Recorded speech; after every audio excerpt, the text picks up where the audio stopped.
hear you talk about being a nervous flyer, and I wanted you to have this. And so if you're ever on a flight and you feel nervous, take it out and hold it. So whenever I'm flying, I have this with me. Also, I just noticed, what is this on your wrist? So Jared, who's one of our jib operators at CBS Morning, his daughter, Denise, who's 7, made this for me. And she came into my makeup room and said, I made this for you. Someone else gave me astronaut era. That's pretty great. Space sister, Amanda, just gave me this. I mean, so I feel that I feel I'm pretty well protected. Absolutely. I will say this, as excited as I am, I'll be very glad when we come back down. I will be very, very, very glad about that. Well, clearly we heard Gayle there, and prior to coming down here in Texas, nervous and excited at the same time, but one of the things I like about this is that she just makes it real, you know? Regardless of who you are, this is a nerve-wracking experience, and the fact that she's so authentic about it, but also, more so, she is stepping so far out of her comfort zone. I think that in its own right is extraordinarily inspirational. I think most people would feel the way that Gayle is feeling right about now. I would. You're about to launch into space. You know, one of the things that I find so refreshing is that, you know, back in the early days of human spaceflight, you had the Mercury astronauts, and they were all white male military test pilots, and they all had to have the right stuff. You could never talk about nerves or being nervous or your feelings or stuff like that. That was the wrong stuff. But now, in 2025, it is the right stuff to be like Gayle King and talk about those concerns and fears and excitement that you have before launching into space like that. And that really shows you just how much the human spaceflight experience has changed over the last half century or so. And that really is what today is all about. I know there are some people watching this or who have heard about this who are thinking, why should I care about people going into space, you know? Katy Perry, a famous pop star, why should I care about that? And the reason is, it's missions like this that really begin the process of opening up space to everyone, for all of humanity. That's what today is about. And I think we have to, it's not just about today. Today is very, very important, but I think also one of the reasons that I love working at Blue Origin is we think in very long time scales, right? I honestly feel like I'm working at a company that will be here in at least 100 years. And that's how we think about spaceflight. Oh my gosh, look at that cute little kid. She is ready to go to space too. Aww. I absolutely adore that. But we need to be here precisely for kids like that. You cannot, I am a firm believer that you cannot be it if you can't see it. And that's what this flight is for. It's about inspiring women. Oh, look, talk about inspirational women. Several female astronauts in that group right there. How many astronauts do we have there? I see 4 or 5? At least 4 or 5 and counting. It's a tight group that's only going to get bigger of those female astronauts there. You see Kelly Girardi and Cyan Proctor. I see Emily Calandrelli, Sarisha Bandla. I mean, just an incredible group of women that have gone to space already. And after today, in just 15 minutes, we are going to be adding 6 more to that group. It's getting close, Ariane. It is getting close. So with that, thank you again, everybody, for joining us for NS-31, our 11th mission, human spaceflight mission to space here. We are at T-minus 14 minutes and 30 seconds, just to give you a little bit of a preview of what is to come. At about T-minus 10 minutes, we are going to have the go, no-go poll. We're going to throw it back to mission control audio. And basically what that is we go through each of the important subsystems, and our flight director, shout out to Michelle Christensen, our flight director, our first female flight director at Blue Origin. She is going to lead that poll, and we're going to go to each one of the groups and say, are you ready to go for this flight? Is your subsystem ready to go for this flight or not? And they will go around the room, and with the final go, no go, it will be game time here in West Texas for this launch. Look at that. Now, This child is a little younger than you were when your parents went to space. A little bit older. Oh, excuse me, a little older, Yeah, pardon me. because I was just 15 months old when my mom flew in space. And, you know, I think about what it must have been like for her to be a first-time mom and training for her first space flight all in 1 year. And she was a part of NASA's original first 6 women astronauts alongside Sally Ride. Of course, it took them, those first 6 female NASA astronauts, 2.5 years for all of them to fly into space. Now, today, Blue Origin is going to send 6 women into space in a single day. I mean, that's pretty cool right there. Incredible perspective. Also, that was your mom like just 6 months? You were just 6 months old when she started training? She was assigned to her first space flight when she was 8 months pregnant with me. Can you imagine? God, I have a 6-month-old. I can barely fly down to West Texas from Seattle. She gave birth to me on a Friday and was back in the astronaut office on Monday. I don't recommend doing that as a mom of 2 myself. You're a mom of 2. I probably wouldn't do that, but Respect. she did, you know? Respect. That's huge. But I've asked her, I'm like, why did you do that? You know? And she said, because I felt I had to prove something. I felt that I had to, you know, pave a trail for women to come. And so as I'm sitting here today, I'm thinking a lot about what she did, the sacrifices she made to make what's happening today. Again, it's not normal. Human spaceflight will never be normal or routine, but this is the beginning of making this kind of travel. We got 4 moms on board, a grandmother, making these types of people going into space very routine. Now, talking a little bit about that, getting back a little bit into the flight profile and what Sure. they're going to feel as part of this now routine flight. So the 6 astronauts are currently in the capsule right now, all strapped in, ready to go. Their audio is working. We are waiting for the T-10 here for the go no go poll. At T-0, you guys are gonna all of us will hear the pop. That's the ignition of the BE-3 engine. It holds down the rocket for about 5, 6, 7 seconds. Inside the capsule, they'll start to see the glow of the flame, and then they will lift off. They will take off. They are in a somewhat reclined seat, and they'll start to feel the G-forces on their body. And so kind of like sitting in a car that's accelerating, it pushes you back against the seat. That's the same here, except they're going up. They will accelerate to they'll have 3 Gs. So here on Earth, we're at 1 G. When you accelerate to 3 Gs, so like if you're 100 pounds, it feels like you are then 300 pounds. But Kristen, crazy. It's crazy. But in that reclined position, it's dispersed across your body. Bad. It's not as bad. It kind of feels like a weighted blanket. And then it nice eases and cozy. up. It's nice and cozy as it gets nice and dark. I'll but take a weighted blanket right about now. But they're not, don't worry, it's going to get nice and dark, but there's no sleeping on this. They are going to have the most incredible view out of those windows. The capsule will separate from the booster. That's when they're going to feel weightlessness. They'll get the about 4 minutes to unbuckle, enjoy the weightlessness, enjoy the insane views out of those windows. They'll buckle back in, come back through the atmosphere. That's actually when they're going to have the peak G-forces. They peak at about 5 Gs. Which is kind of counterintuitive. You wouldn't think that you would feel the max G-forces on the descent, but that's when you do. But that's when you do, and it's kind of like, because you're coming back through the atmosphere, right? It's thin up there, you come back through the atmosphere, it's thick.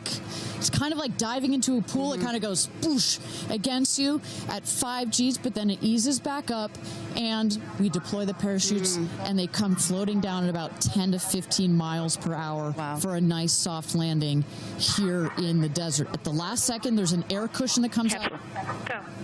Booster. Here's gonna go, Paul. Go. Ground. Go. Inco. Go. Safety. Go. Capcom. Go. Engineering. Go. This is the flight director. New Shepard is go for launch. Booster, commence terminal count. Protocol flight.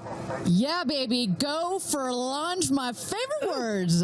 It's getting real. T-minus 8 minutes and 51 seconds. Until our 11th human space flight, the first all-female crew flight to space. All 6 of our astronauts are loaded in the capsule, waiting for just 8 minutes and 30 seconds to go here. Now, Kristen, we just kind of walked through the flight profile, what it's going to feel like for our astronauts. Oh, we got Carissa up on the tower to chat with more friends and family. Carissa, who you got out there? I don't need to introduce the incredible woman. I don't need to introduce the incredible woman next to me, who is a ray of sunshine. Oprah, you are wearing yellow because Gayle's call sign is sunshine. Yes, right. And all of us, the whole family is wearing yellow today. And I you know, we've been friends. It'll be 50 years next year. We've been friends since we were 21 and 22. And I have never been more proud of my friend than today. Never been more proud, because this is bigger than just going to space. I mean, I think for her, who anytime we're on a flight, she's in anybody's lap if there's the slightest bit of turbulence, has like real anxiety flying, and this is overcoming a wall of fear, a barrier. It's I think it's going to be cathartic in so many ways for her. She told us that she was surprised that you told her to do it. Why did you want her to do this? Because I think life is about continuing to grow into the best of yourself and the fullest expression of yourself. And I think that this is one of the most fullest expressions you can possibly have. And I know that I felt deeply that she would regret it. And I didn't want to hear about it for the next 15 years. I wish I had gone, you know, and I said, there's only one time that all the women are going up for the first time. Right. You know, there will be other trips, but there's only one first time. Incredible. So to be a pioneer is great. What was the last conversation you had with her? I said, peace be still. Hold the God's unchanging hand. He's got your back. That's it. That's it. I know that as we're counting down here, we're getting excited for that go for launch moment. How are you feeling as her best friend? I feel so calm. I don't think I've ever been more calm, because I think it's already done. Once she said yes, once she committed to yes, and Lord, did we all hear, should I do it? Should I do it? Since Thanksgiving, we've been talking about it. And so once she finally said yes, I was like, okay, we're going. It's a go. You know what I have loved is her vulnerability, because she's the voice of a lot of us that would be afraid, and she's okay to talk about being afraid. Why has that been so important to show that part? Well, I think, you know, for every woman who's on this flight, it's about fulfilling something within themselves. For Gayle, it's about overcoming this great fear and also stepping into the moment of excitement. And I think, you know, it goes beyond this moment of just going up in space. I think this will be an everlasting experience. I was just thinking this morning, you know, Gayle has been there for me for hundreds of events. I can't even remember them, you know, but you will never forget this day. None of us will ever forget this day. Well, thank you for being here, for her, for us. I mean, this is just, it's a historic day, and it's only fitting that you are here front and center as a ray of sunshine that you are, Miss Oprah. Thank you so much. Thank you so much. No time. You're next, you know. I'll send it back to you, Ariane. Thanks, Carissa. Wow, to see Oprah down here. No, I'm not besties with Oprah, not yet anyway, but if Oprah told me to do anything, I would do it. I don't think Gayle had a choice after Oprah said, girl, you got to do this. She had to do it. Ariane, we are under T-minus 5 minutes until these ladies hopefully launch into space. And, you know, you were just talking about what these women are going to feel when they launch. But let me tell y'all watching what we may hear, because we have one of the most famous singers on the planet on board, and there is a chance that we will get to hear the audio inside and hear what these soon-to-be astronauts are saying and possibly singing while they're weightless. So I can't wait for that moment. I'm also hoping she comes down to Earth and does like either a Fireworks Part 2 or E.T. Part 2. I think that's going to be, and I think, but let's stick on this point for 1 second, Kristen. I think one of the incredible parts about this crew is their ability to tell the story coming out of this in their own unique way. The way Gayle can go on TV and talk about it.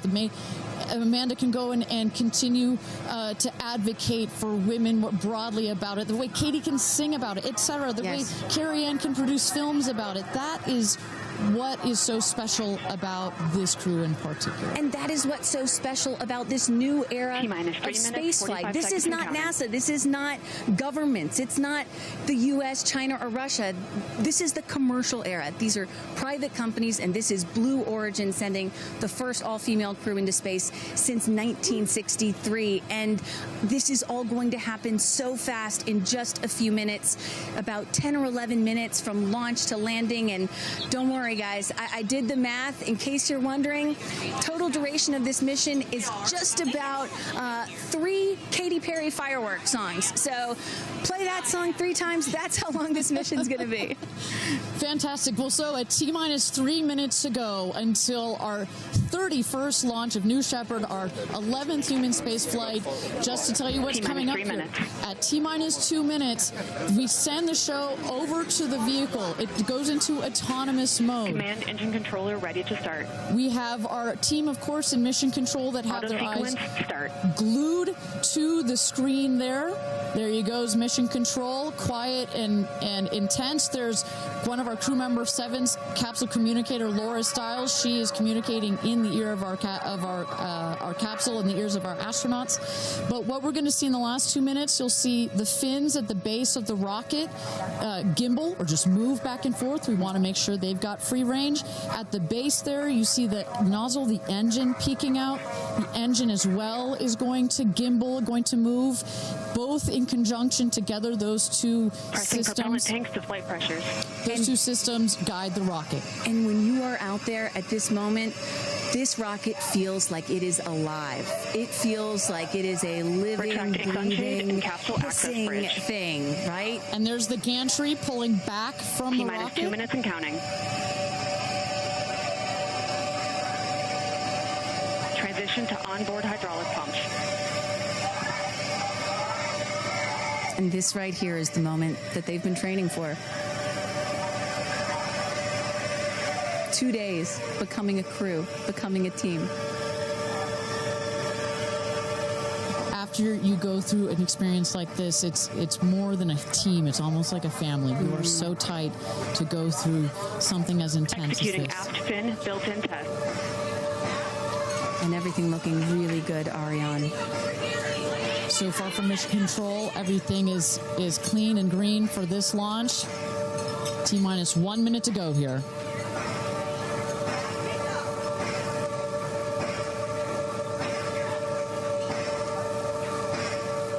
Engine thrust vector control built-in test in work. Vehicle is now on internal power. So in a moment here, we'll see those, what they call the bit checks, the built-in test checks. As you mentioned, Kristen, inside the capsule, as you said, this is like a bridled beast. This thing wants to take off. Switch to onboard helium. Here we go. Good luck and Godspeed, ladies. We're cheering you on from Let's planet launch Earth. this Thrust rocket. termination system is armed. Whew. T-minus 22 seconds and counting.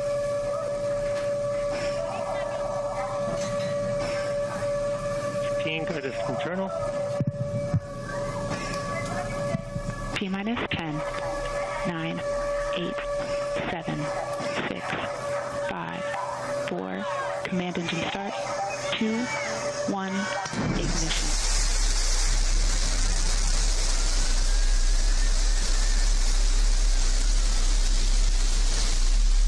Liftoff.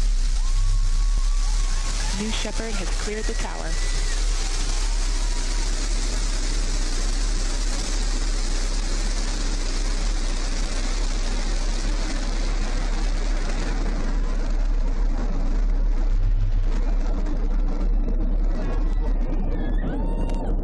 Flight. 6,000 feet climbing.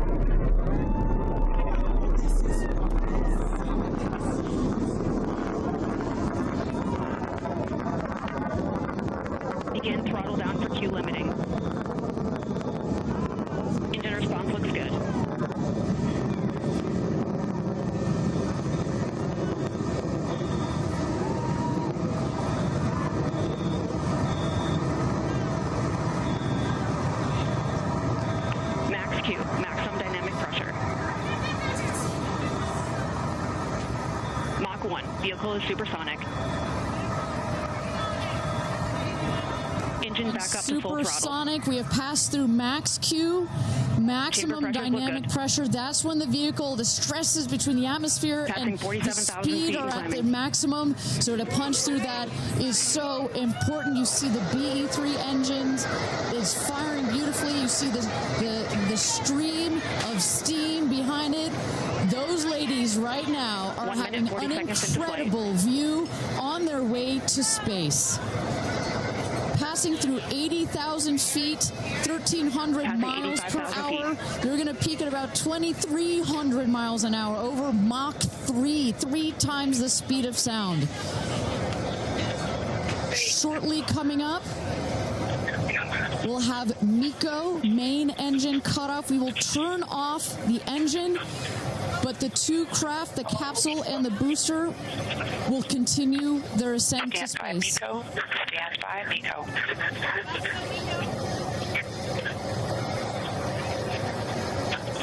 And our... And there you saw the main engine is turned off. We're now going to separate the capsule from the booster, and at that point, Kristen, that's when all 6 astronauts are going to start to feel the weightlessness, and shortly thereafter, we're going to let them unbuckle.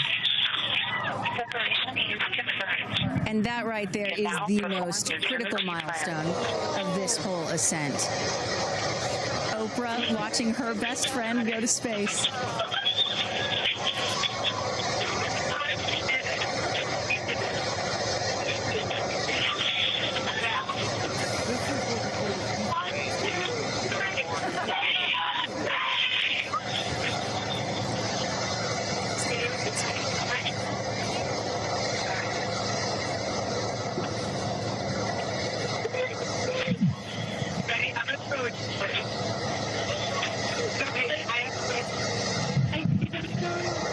And the two craft is separated.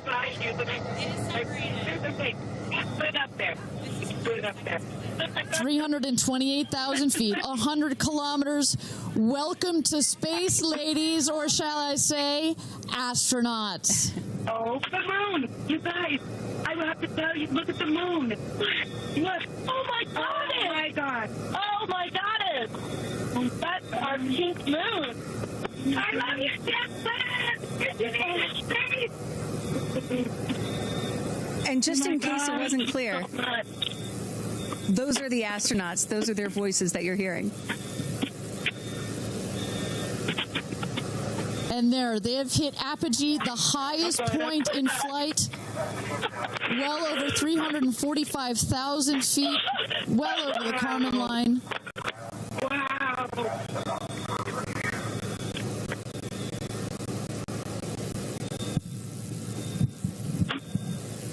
And at this moment, the astronauts have unstrapped from their seats. They are floating. They are weightless.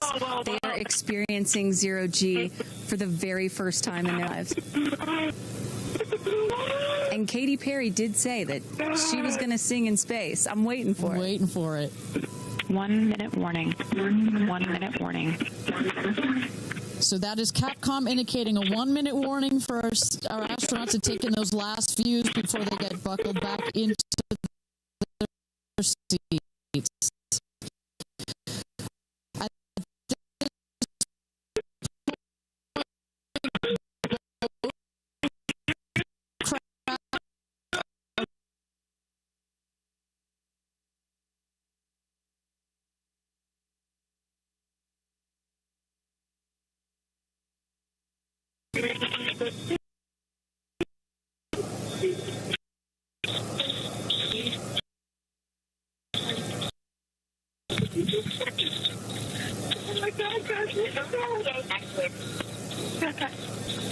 Wow, so peaceful up here.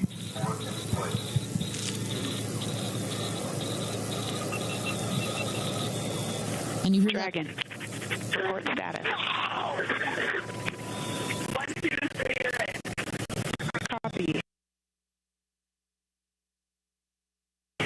Whip. Report status.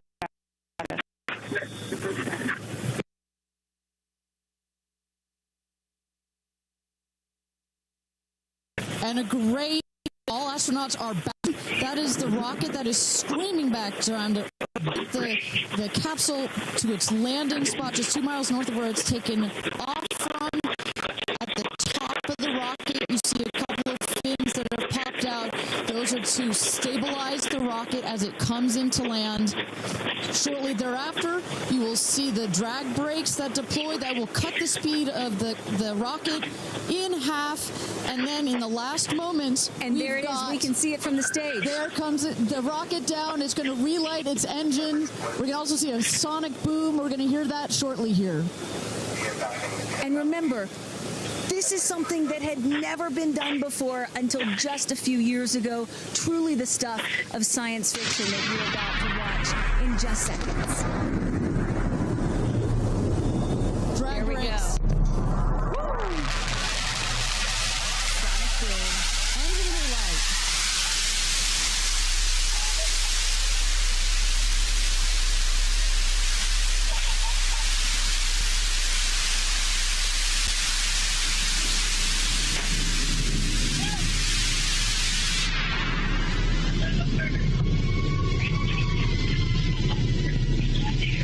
Booster touchdown, welcome home, New Shepard. Picture perfect landing right there. Picture perfect landing. Right on target. You see that dust kind of creates this dramatic cloud that reveals the beautiful rocket that has just taken these ladies up to space and back. And I love the echo across the mountains. Is that what I was hearing there? That's what you were hearing. You heard the sonic boom, then you heard the engine relight, and all of that reverberates in this big, beautiful valley in West Texas. Stand by drogue. Stand by drogue. All right, shortly here we're waiting to see the drogue parachutes deploy from the crew capsule. Those are like the guide parachutes. There go the drogue parachutes. Just free falling right there until those drogues came out. And then next will be the main parachutes that get pulled out. Hear that screaming inside the capsule? And all three parachutes reefing, and they will slowly inflate, slowing the capsule to a nice, smooth 10, 15 miles an hour. They are cruising back home. 3 good parachutes.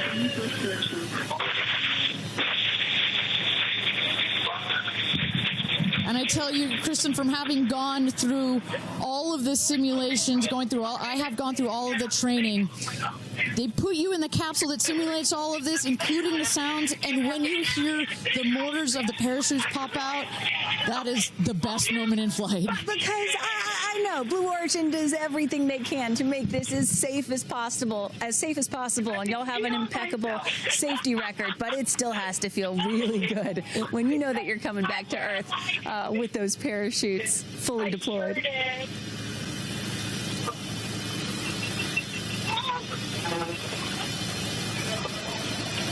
And we can see the capsule just over our shoulder here, going to be landing north and east of the launch pad, coming down softly and beautifully.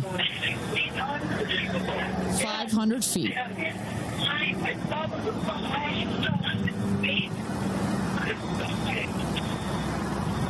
And you will see a puff of smoke when it touches down. A puff of dust. That's normal. A puff of dust, last milliseconds. Air cushion that will kick up the dust. It's a very soft landing despite the sporty perception. There it is.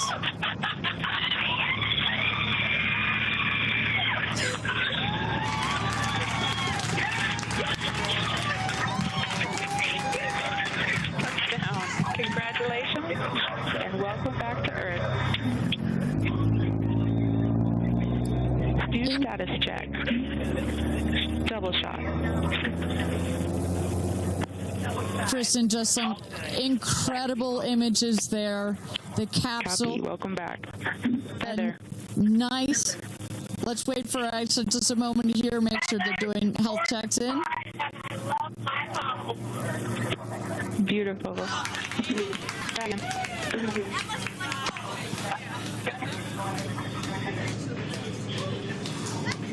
Yes, and as you heard it there, everybody seemed to be just as ecstatic to be back here, back on Earth. Everybody appears to be fine.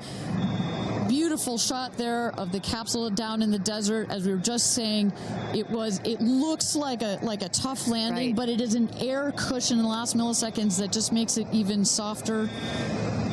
I will also note the parachutes landed very close to the capsule. That's just an indication that there's not very much wind out here today. A beautiful day for a launch and landing. A beautiful day to add 6 more names to the roster of astronauts that have been over the Kármán line into space.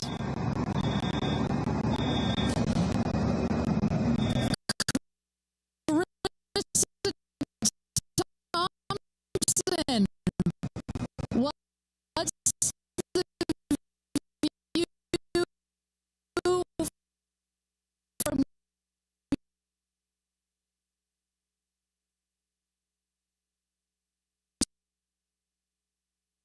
As you guys, as with Orlando Bloom, jump in the car to go.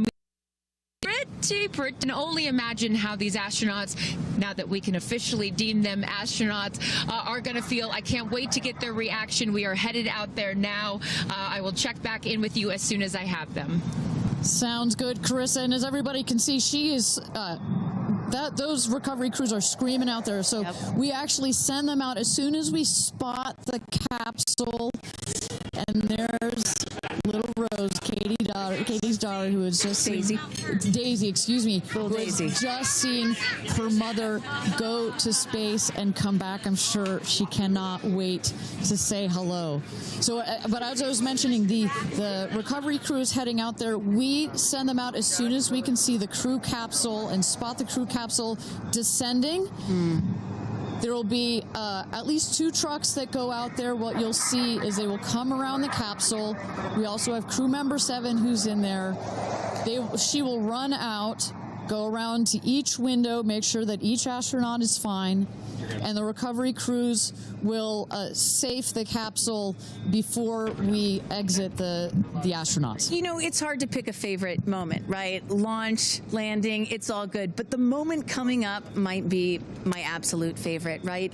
It's the moment the recovery team gets out there, then all the friends and family, and we get to see the astronauts emerge from the capsule, and we get to hear what they thought from the last, 10 minutes or so that they were up in space. And I think one of my favorite things that I've ever seen in covering space, certainly with Blue Origin, was that moment for William Shatner, Captain Kirk, as he emerged from the capsule. And this is exactly why you want to send people that are not just professional astronauts into space. What he said was so moving that day. 100% agree. But it's not just the astronauts that are here that are being moved by this event. We've got Tabitha that's with some of the friends and family out there. Tabitha, give me an update from the viewing platform. I mean, not a dry eye in the stand, I tell you right now. Chloe, I just want to know from your perspective, that moment, what was it like? I don't think I realized how emotional it was going to be, and I literally had chills all over my body from the second it launched until the moment I just saw it land. And it's sort of hard to explain, because I don't think you would be that emotional, but it's incredible. It takes your breath away. And I feel like I have all this adrenaline and I'm just standing here. Right? It's very true. Same. It's really, first of all, we're so thrilled that the girls are safe and everything went so well. And so that's a relief because, I'm sure there's a lot of nerves up there, but to hear the girls screaming and having such they said they saw the pink moon. Yeah. I heard the audio. I was like, that is the coolest thing. So I cannot exciting. wait to get the footage from inside and to see hear. that. I want to hear every little emotion that they had, and we can't wait to see the footage from inside. What are the chances? The pink moon, the rocket launch. It's so exciting. It's a great day. It's been a pretty phenomenal day. Great morning. So when are you guys going up is the real question. Oh my gosh, I don't know, but this made it a little more enticing. Never. Right. That's what I thought. You can go on behalf of the rest of us, but thank you. I think we'd all drag you off of the tarmac before we let you go up. But, I like you being an observer. Okay. Yeah. Yeah. Well, we love being able to share this experience with you, and thank you for sharing how you feel out here with our audience. So it's been really, really incredible. So yeah, the emotions are high because it's so exciting and energizing. And gosh, Kristen, Ariane, I don't know what to say. I did cry. I did cry. I didn't think I was going to cry, and I cried. Tabitha, I love you putting them on the spot there. Chloe and Chris, are you guys going up? Keeping up with the Kardashians In space. We're waiting for it. That's the all next all lady launch. Well, thank you so much, Tabitha, for that. And you could see that, you can hear that, you can hear from Tabitha. Even she is emotional and has tears in her eyes. When you're down here for one of these launches, and Carissa, when we get her back on the line, I'd love to hear her thoughts on this. The intensity and the energy and the emotion out here, even though you're in this remote place, but it all gathers here in this valley, and it's really intense. No matter how many times I've seen all 31 of our launches, it gets me every time. Well, anytime somebody says, I don't get it, what's so exciting about space? Come to a launch. Come see a launch in person, and then you'll change your mind. And, I'm just, as we await the moment where these astronauts emerge from the capsule, I'm reminded of what William Shatner said on his mission. He said, "What you have given me is the most profound experience I can imagine. I hope I never recover from this." And I love that. I hope I never recover from what I just experienced. And one of the neat things about this is these women were not in space for several days where they had time to get acclimated to it. They only got 4 precious minutes of weightlessness. And so that high, that feeling of, ooh, I want more of whatever that was, is still so fresh. And you really get to see that when they step out of the capsule. We catch our astronauts. I mean, their minds are still in the process of being blown when they come out of the capsule, and Carissa is going to capture those moments for us shortly here after